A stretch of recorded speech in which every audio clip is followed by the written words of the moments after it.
আসসালামু আলাইকুম। Creative scholars একাডেমির আরেকটি নতুন ক্লাসে আপনাদেরকে স্বাগতম। আজকে আমরা আলোচনা করব গণিত বিষয় নবম দশম শ্রেণীর গণিত বিষয়ে 16.1 অধ্যায়ের সূত্রগুলি এবং সেই অনুযায়ী অঙ্কগুলি। চলো আমরা চলে যাই 16.1 এর সূত্রগুলি। পরিমিতির প্রথম অধ্যায় যেটা আছে সেটা হলো তোমাদের 16.1 এর ত্রিভুজ সম্পর্কিত যে কোনো বিষয়। তো ত্রিভুজ কত ধরনের হয়? কে কে বলতে পারবা ত্রিভুজ কত ধরনের হয়? 3 প্রকার। কোণ ভেদে 3 প্রকার এবং বাহু ভেদে 3 প্রকার। কোণ ভেদে 3 প্রকার কি কি? সমকোণ, সূক্ষ্মকোণ, স্থূলকোণ। আর বাহু ভেদে সমবাহু, সমদ্বিবাহু আর একটা কি বিষমবাহু। এই 6 ধরনের ত্রিভুজের উপর নির্ভর করে সূত্র হলো মাত্র 5টা। কয়টা সূত্র? 5টা। এই 5টা সূত্র যদি পারো তাহলে 16.1 এর সকল অঙ্ক পারবা। তার সাথে আরো একটা বিষয় সম্পর্কে জানতে হবে, সেটা হলো তোমাদের দাদা। তোমাদের দাদাকে চিনো? নাম কি? পিথাগোরাস। তোমাদের দাদা পিথাগোরাসের যে সূত্রটা আছে সেটা জানতে হবে। সেটা কি? অতিভুজ স্কয়ার ইকুয়ালস টু লম্ব স্কয়ার প্লাস ভূমি স্কয়ার। চলো সবার আগে 16.1 এর ত্রিভুজের সমকোণী ত্রিভুজের ক্ষেত্রফলের সূত্রটা কি? সমকোণী ত্রিভুজের ক্ষেত্রফলের সূত্র কি? তোমরা ত্রিভুজের ক্ষেত্রফলের যে সূত্রটা সবসময় জেনে আসছো সেটার নাম কি? হাফ ইনটু ভূমি গুণ উচ্চতা। হাফ ইনটু ভূমি গুণ উচ্চতা। এটা অ্যাকচুয়ালি সমকোণী ত্রিভুজের ক্ষেত্রফলের সূত্র। এটা কার সূত্র? সমকোণী ত্রিভুজের ক্ষেত্রফলের সূত্র। এক নাম্বার সূত্র কি সেটা? সমকোণী ত্রিভুজের ক্ষেত্রফল।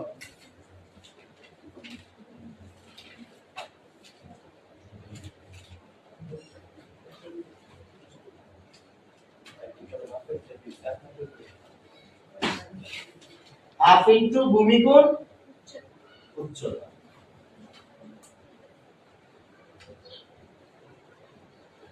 এটাকে আমরা বলতে পারি হাফ ইনটু লম্ব ইনটু ভূমি, সেটাও বলতে পারি। হাফ ইনটু লম্ব ইনটু ভূমিও বলা যাবে, কোনো অসুবিধা নেই। চলো এরপর 2 নম্বরে যেটা থাকবে সূত্র সেটা হলো কোন একটা ত্রিভুজের দুইটা বাহুর দৈর্ঘ্য দেওয়া আছে এবং তাদের অন্তর্ভুক্ত কোণ দেওয়া আছে। আমি একটা চিত্র দিয়ে বোঝানোর চেষ্টা করি। ধরো এটা একটা ত্রিভুজ ABC ত্রিভুজ, যার একটা বাহু হলো AB, একটা বাহু BC, তাদের অন্তর্ভুক্ত কোণ হলো 60 ডিগ্রি। তাহলে ত্রিভুজের ক্ষেত্রফলের সূত্র কি হবে? হাফ ইনটু এই সন্নিহিত দুই বাহুর গুণফল আর ইনটু তাদের sin থিটা, sin কোণের মান। এখন তোমাদের প্রশ্ন হতে পারে এই যে সমকোণী ত্রিভুজ, এইখানে কি সেই সূত্রটা কাজে আসবে না? আসবে কিনা? অ্যাকচুয়ালি দুইটা সেম কথাই, দেখাই দিব। তবে আগে সূত্রটা লিখি। তাহলে এই ধরনের ত্রিভুজের ক্ষেত্রফলের সূত্র কি? সূত্রের টপিকসটা থাকবে দুই বাহু ও অন্তর্ভুক্ত কোণ দেওয়া থাকবে।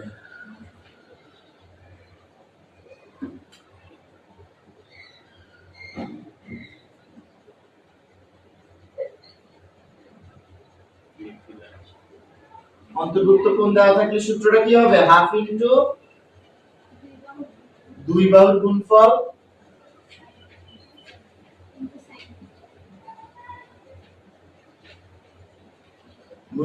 Into sin theta. অর্থাৎ আমরা যদি দুই বাহুর একটা a একটাকে b বলি তাহলে সূত্রটা দাঁড়াচ্ছে এরকম half ab sin theta. Half ab sin theta, যেখানে থিটার মান হবে অন্তর্ভুক্ত কোণের মান। তাহলে সূত্র কয়টা পাইলাম আমরা? দুইটা। আমি বলছি এই সূত্রটা কি এখানে আসলে কাজে আসছে কিনা? আসলেই আসছে। কিভাবে দেখো, হাফ ইনটু ভূমির জায়গায় মনে করো a আর উচ্চতার জায়গায় b আর sin থিটা। আর sin থিটার মান যেহেতু এটা একটা সমকোণী, তার মানে সমকোণী হলে কোণের মান কত degree? 90 degree. Actually sin 90 degree. আর sin 90 ডিগ্রির মান কত? sin 90 ডিগ্রির মান কত? 1। sin 90 ডিগ্রির মান কত? 1। তোমরা তোমাদের ক্যালকুলেটরে যদি sin 90 ডিগ্রি ইকুয়াল তো দেখবে 1 পাওয়া যায়। তাহলে sin 90 ডিগ্রির মান 1, আর এইজন্য হাফ ইনটু ab ইনটু 1, আর 1 দ্বারা গুণ করলে যা আছে তাই থাকে, 1 না থাকা থাকে একই কথা রইল। তার মানে কি দাঁড়াইলো? Half into ab।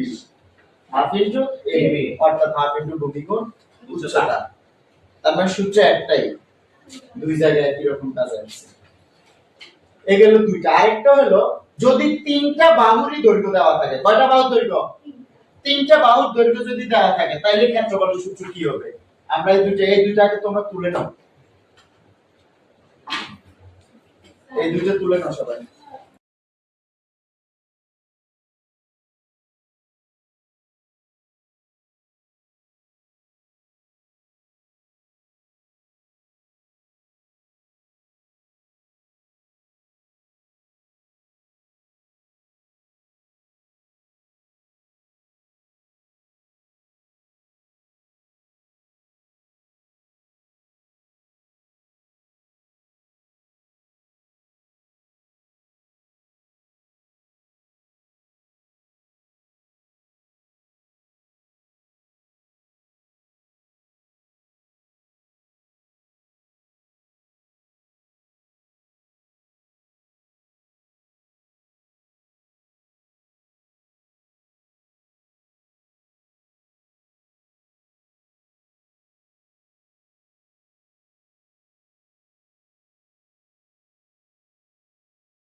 আজকে এই পর্যন্তই। ইনশাআল্লাহ আগামী ক্লাসে বাকি অংশ দেখানো হবে।